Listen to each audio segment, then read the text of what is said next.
So, Season 1 hasn't even ended yet, and we're already getting a lot of details about Season 2. What's up, guys? Dimebot here, and here to talk about the video that Geoff Kaplan released yesterday, talking about how they felt about Season 1 and a lot of changes coming to competitive Season 2 in Overwatch.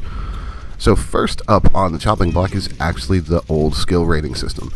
Now, Kaplan had a lot to say about it, but the big takeaways are that they felt like the scale of 1 to 100 was kind of wrong because people found themselves going up or down a fraction and with no real clear indicating why. He wanted to say that 60 skill rating is actually an amazing player, so somebody with a skill rating of 60 is actually in the top 6%, but players didn't really feel like it. So what they're doing is they're going to make the scale a bit different in Season 2. It's going to go from 1 to 5,000. You're going to progress in whole numbers going up or down. There's going to be no more fractions. And there's a number of reasons for this. So they're trying to take away focus from the skill ratings. So they don't want people to say, oh, well, I'm a rank 50 player, but I lost a match, so I guess now I'm a rank 50 or 49 or 48 player. They kind of want it to be a gauge of how you're performing, but they don't want it to be what you associate with you as a competitive player. Instead, what they've done is created 7 different tiers. They've got Bronze, Silver, Gold, Diamond, Master, and Grandmaster.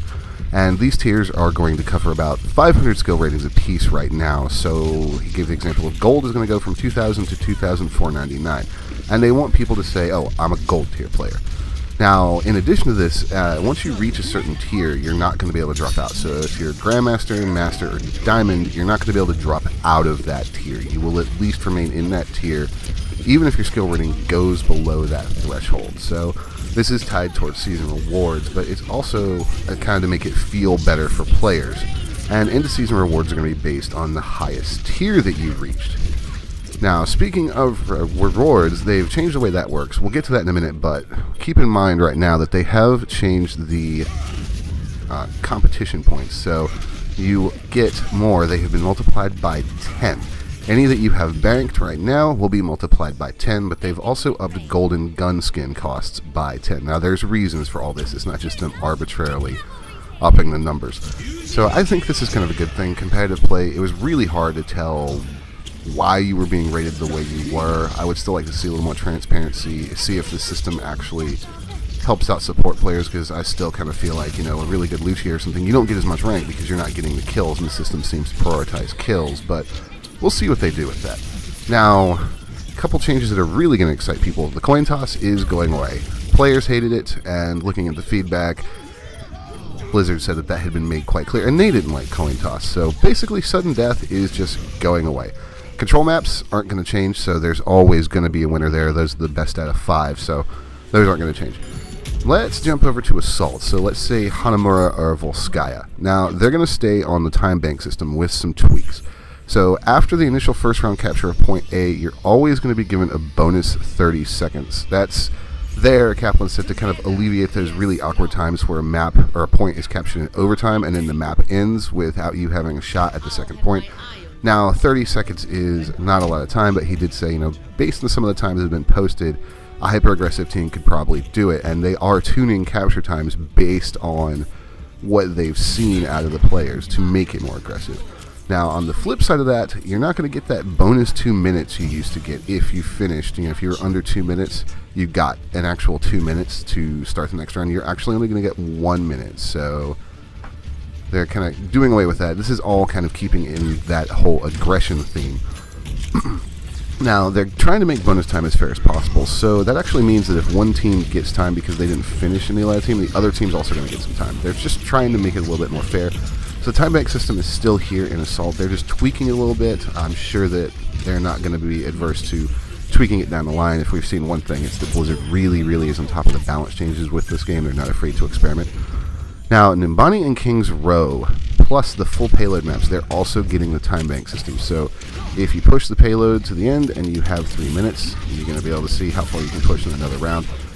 So they're trying to make ties really rare here. They're saying ties should only happen if neither team ever pushes the cart, or if you're on a hybrid map like Nimbani or King's Row, if nobody takes the first point, which is going to be pretty rare.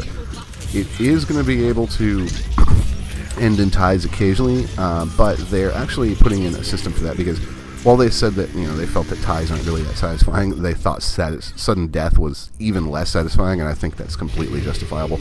So what they're doing is they're multiplying the competitive points. This is what that is for, so that if there is a tie, they can give both teams some points. So it's not going to be a full 10, but you'll still get something for those matches. I've been on a lot of stalled out payloads, been really frustrated with some of the situations. I think Nimbani is a really good case in point for getting rid of the coin toss, because if you got placed on defend on Nimbani, it was just over in sudden death. So having the time bank system in payload and hybrid, which is something everybody's really been asking for and wanted, I think that's going to make competitive play a lot more fun. It's going to take a lot of the frustration out, and if you do end up with a tie, at least you know you're going to get something for that 20-25 minute match. Now, there's a couple other changes. They've also added some changes to grouping. So they had a lot of concerns about players with really different skill ratings, like somebody with skill rating 40 grouping up with somebody with as skill rating 70 was an example they gave. They're going to tighten that up. So when they go live on the public test realm on the PTR, you'll only be able to group with somebody if you're within 500 skill rating. They're going to loosen it up if they find out that it's too aggressive, but what they're basically trying to do is keep the games fair. They're trying to balance that desire to play with friends versus actually keeping the competition balanced, is what they said. So, you know, basically you're going to have to stay within shouting range of your really good friends, I guess. I like this. I've been in some matches where there's been parties, obvious parties on the other side, and there's been, you know, a couple 40s, and then some people that are really low tier. I'm not high tier myself, but some people that were on my level, and then some people that just were not, and you could tell that it's kind of frustrating for everybody involved. So that, I think, will be an interesting change to keep an eye on. I imagine it'll be getting changed. 500 seems a little narrow. We haven't seen the new skill rating system in its entirety yet, so that's just kind of speculation on my part, but seems like that'll probably get changed. Now, for those of you that are in the top percent, skill rating decay is being added for Diamond, Master, and Grandmaster. So they want you to keep playing. They don't want you to just coast, get into a high tier, and then just coast the rest of the season.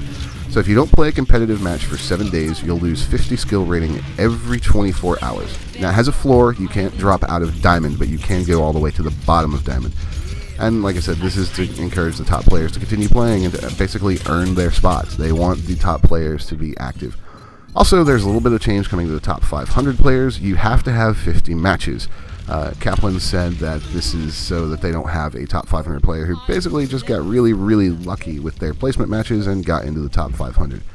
Now, there's a lot more changes that are actually coming out. All that stuff's going to be in the patch notes. Once I get to look at them and can kind of digest all the information, I'll be sure to put out a video with anything else. But the big change is competitive is getting a huge overhaul. It's a lot of changes that we requested, and I really think from looking at that Blizzard has listened to our feedback. They really want to make the game better, and I think this is going to make it better. So let me know what you guys think in the comments below. That does it for me. I'm going to go, well, let's see, competitive ends pretty soon. I'm going to go see if I can bump up my rank a couple more times. Alright guys, thanks for watching.